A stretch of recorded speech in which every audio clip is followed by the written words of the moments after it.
we leave the biting winds of the Simian Peaks behind, plunging over 100 meters below the pulse of the ocean into a realm where the world, as we know it, ceases to evolve and begins to disintegrate.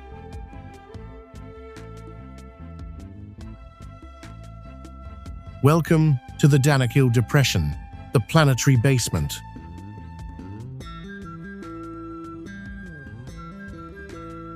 Here, the Earth's crust is stretched so thin that the molten heart of our world beats just beneath the soles of our feet.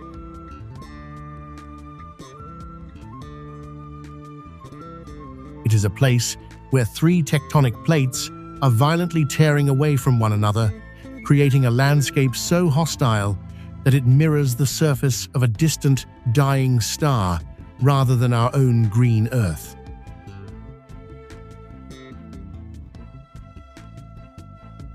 Can you feel the sun?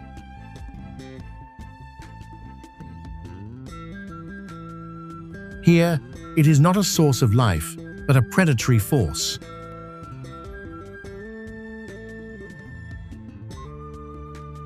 Temperatures routinely shatter the 50 degrees Celsius, 122 degrees Fahrenheit mark, and the air we breathe is no longer a gift of oxygen, but a heavy, suffocating shroud of salt and sulfur.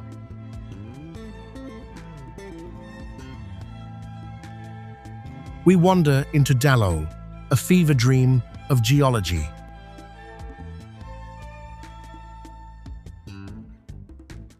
It is a psychedelic inferno, where neon yellow acid ponds and emerald green pools shimmer with a lethal, toxic beauty.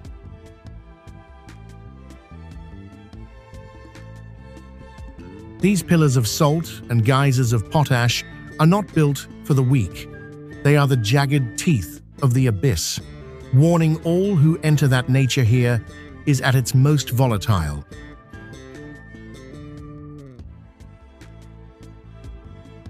Then, the horizon begins to glow with a different kind of hunger.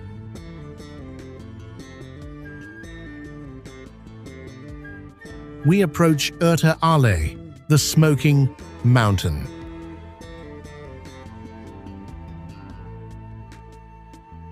To reach its rim, we must trek across fields of razor-sharp volcanic glass, black, frozen waves of a stone ocean.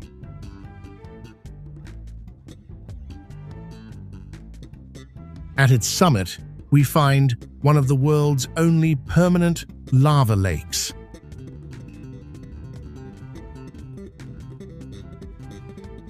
To peer into this caldera at night is to witness the blood of the earth cupping its own fury.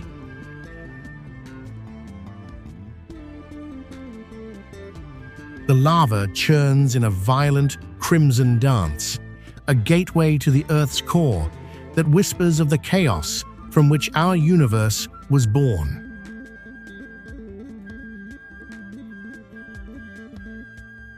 But even in this literal hell on Earth, we find the bravest souls.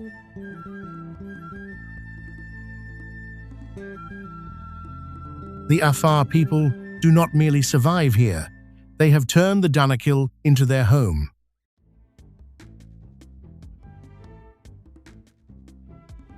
In the blinding glare of the salt pans, where the heat is enough to melt the resolve of any ordinary traveler, the Afar work with nothing but wooden axes and their bare, calloused hands.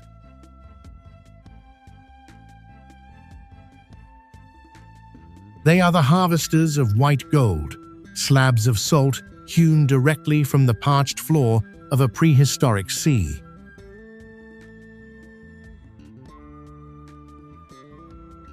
Watch the silent majesty of the camel caravans as they stretch toward the horizon, hundreds of beasts laden with salt, moving through the shimmering heat haze with a rhythmic, ancient grace.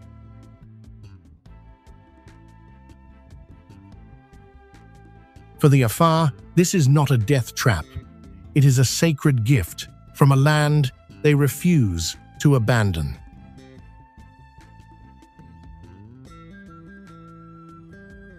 Their courage is not found in fighting the heat, but in harmonizing with it, proving that the human spirit can thrive even when the world itself is on fire.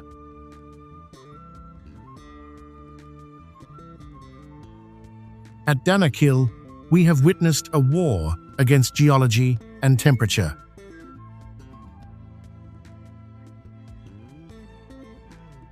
But as we leave this scorched basement to journey into the lush, hidden corridors of the south, we find a different kind of resilience.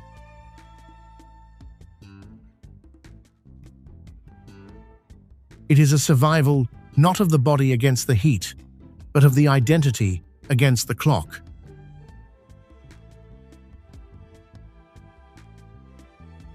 We depart the liquid fires of the Danakil for the ancient cradle of the Omo Valley, where the bravest souls fight a new battle.